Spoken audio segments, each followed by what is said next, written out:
ചർച്ച ചെയ്ത് നിയമസഭയിലേക്ക് എത്തിയതിനു ശേഷം മാത്രമേ നമുക്കത് സംബന്ധിച്ചുള്ള മറ്റു കാര്യങ്ങളിലേക്ക് പോകാൻ കഴിയുള്ളൂ. എന്തായാലും ഗവൺമെന്റ് ഒരു കാര്യമാണ് കമ്മീഷനോട് ആവശ്യപ്പെട്ടത്. അത് നേരത്തെ നിങ്ങളോട് പറഞ്ഞിരുന്നു.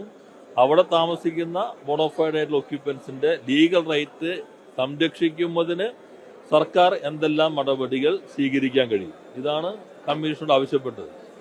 അല്ലാതെ അവർക്ക് അവിടെ ലീഗൽ റൈറ്റ് ഉണ്ടോ എന്നോ അവരെ സംരക്ഷിക്കാൻ കഴിയുമോ ഇത്തരം കാര്യങ്ങളൊന്നും അല്ല. അസർട്ടൻ ചെയ്തിട്ട് അവരെ സംരക്ഷിക്കേണ്ടതാണ് എന്ന് ഗവൺമെന്റ് തീരുമാനിച്ചിരുന്നു. അങ്ങനെ സംരക്ഷിക്കുമ്പോൾ അവർക്ക് നിയമപരമായ പരിരക്ഷ കിട്ടണം. ഏത് കോടതിയിൽ പോയാലും ഭാവിയിലും അവർക്ക് പ്രശ്നങ്ങൾ ഉണ്ടാകാൻ കഴിയില്ല. ഏത് സ്വഭാവത്തിലുള്ള ഭൂമിയാണെങ്കിലും അവരെ സംരക്ഷിക്കാൻ കഴിയണം. അതിന് എന്ത് നടപടികൾ സ്വീകരിക്കാൻ കഴിയും, ഇതാണ് കമ്മീഷനോട് ആവശ്യപ്പെട്ടിരുന്ന കാര്യം. കമ്മീഷൻ റിപ്പോർട്ട് ഇപ്പോൾ ഗവൺമെന്റിന് മുമ്പിലുണ്ട്. ഗവൺമെന്റ് അത് പരിശോധിക്കും.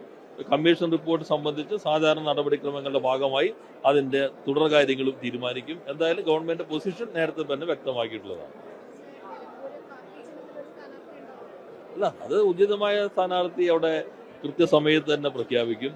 എന്തായാലും നിങ്ങൾക്കിപ്പോൾ നല്ല കാര്യങ്ങൾ കിട്ടിക്കൊണ്ടിരിക്കുന്നുണ്ടല്ലോ, അപ്പോൾ അത്തരം കാര്യങ്ങൾ പോകട്ടെ. ഇപ്പോൾ നല്ല രീതിയിൽ തന്നെ ഇടതുമുന്നണിയുടെ കാര്യങ്ങൾ ചർച്ച ചെയ്ത് തീരുമാനിക്കും. നിലമ്പൂരിലെ ജനങ്ങളുടെ മുൻപിൽ ഏറ്റവും സമ്മതനായിട്ടുള്ള സ്ഥാനാർത്ഥിയെ അവതരിപ്പിക്കാൻ കഴിയും. മറ്റു കാര്യങ്ങൾ ഇപ്പോൾ നിങ്ങൾക്ക് കിട്ടുന്ന പോലെ UDF നല്ല ഇത് കിട്ടിയിരിക്കുന്നത്. അങ്ങനെ തർക്കങ്ങളും പകങ്ങളായിട്ട് അവർ പോവുകയാണ്. എന്നാൽ LDF